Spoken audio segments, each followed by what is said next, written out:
ജോസിയൻ green ബ്ലോഗ്സിൽ സ്വാഗതം.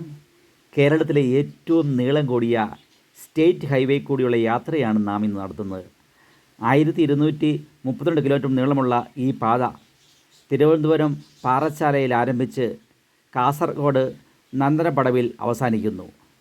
കൂടുതൽ കാഴ്ചകൾ നമുക്ക് കാണാം. അപ്പോൾ നമ്മുടെ ചാനൽ സബ്സ്ക്രൈബ് ചെയ്യാത്തവർ ഒന്ന് സബ്സ്ക്രൈബ് ചെയ്യുകയും ഓൾ എന്ന ബെൽ ഐക്കണിൽ അമർത്തുകയും വേണം. എങ്കിൽ മാത്രമേ ഞാനിടുന്ന കാർഷികവും പാരിസ്ഥിതിക പ്രശ്നങ്ങൾ ഉൾക്കൊള്ളുന്നതുമായ വീഡിയോകൾ നോട്ടിഫിക്കേഷനായി വരികയുള്ളൂ. നമുക്ക് കൂടുതൽ ദൃശ്യങ്ങളിലേക്ക് പോകാം. ഇതാണ് പ്രിയരെ നമ്മുടെ ചപ്പാത്ത് പാലം. മുല്ലപ്പെരിയാർ ഡാമിൽ വെള്ളം വന്നു കഴിഞ്ഞാൽ ഇത് പലപ്പോഴും മുങ്ങിപ്പോകാറുണ്ട്. ഇത് അതിൻ്റെ ശേഷമുള്ള മനോഹരമായ തേയിലത്തോട്ടങ്ങളാണ്. ഇത് ആരെയും ആകർഷിക്കും. നല്ല വൈബല്ലേ, നല്ല രസമാണ് ഇതിക്കുള്ള യാത്ര. ഇടയ്ക്കൊന്ന് നിർത്തി ഒരു ഐസ്ക്രീമൊക്കെ കഴിച്ച് അവിടെ നിൽക്കുകയാണെങ്കിൽ നല്ല കാഴ്ചകൾ കാണാം, മൊട്ടക്കുന്നുകൾ കാണാൻ പറ്റും. നല്ല യാത്രയാണ്, സുഖകരമായ യാത്ര.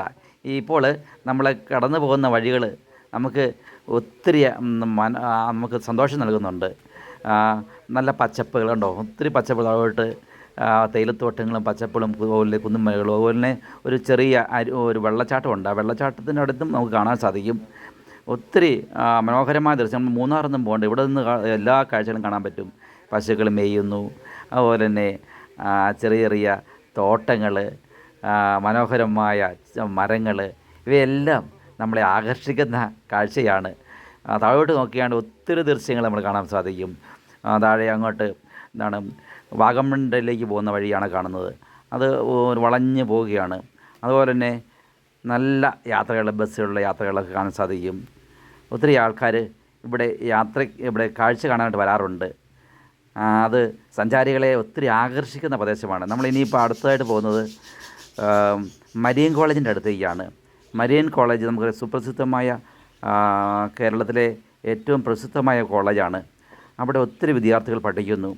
മരിയൻ കോളേജ് എന്ന് കുട്ടിക്കാനത്താണ്. കുട്ടിക്കാനം ഈ ഏറ്റവും പ്രസിദ്ധമായ സ്ഥലമാണ്. ഇത് നമ്മുടെ സ്റ്റേറ്റ് ഹൈവേയിലെ ഏറ്റവും പ്രസിദ്ധമായ ഒരു വെള്ളച്ചാട്ടമാണ് വളഞ്ഞാങ്ങാനം വെള്ളച്ചാട്ടം. ഒത്തിരി സഞ്ചാരികൾ ഇവിടെ ഒന്ന് നിർത്തി ഈ കാഴ്ചകൾ കാണുകയും ഫോട്ടോ എടുക്കുകയും ചെയ്യുന്നുണ്ട്. വളരെ രസകരമായ കാഴ്ചകളാണ് ഇവിടെ ഉണ്ടായിരിക്കുന്നത്. എല്ലാവരും ഇതൊന്ന് കാണുകയും ആസ്വദിക്കുകയും ചെയ്യണം.